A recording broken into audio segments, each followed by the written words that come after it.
सरकारो सब एगो कानून एखन बनेलखिन हैं, बड्ड सुंदर ओ कानून हमरो लागल है जे दोसरा के जमीन सबके जे बलजोरी घेर घेर कऽ रखने छियै तऽ सरकार कहलखिन हैं, सीओ सबके आदेश देलखिन हैं जे ओ पार्टी नहीं केस कऽ कऽ अगर अहाँ बुझै छियै तऽ सीओ साहबके कहलखिन हैं जहाँ ओहि आदमी पर केस करियौ ओ भू माफिया भेल, ओ सब जे बेईमानी कऽ कऽ रखने छथिन से भू माफिया भेल।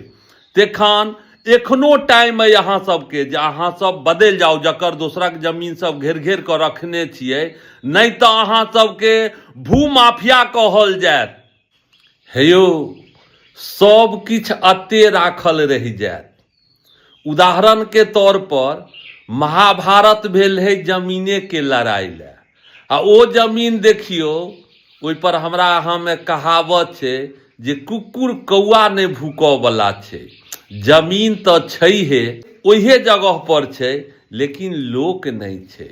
तैं दोसरक जमीन जे बेईमानी कऽ कऽ रखै जाइ छियै से रखनाइ बंद करियौ। हम अहाँ मिट जायब, ओ जमीन रहबे करते।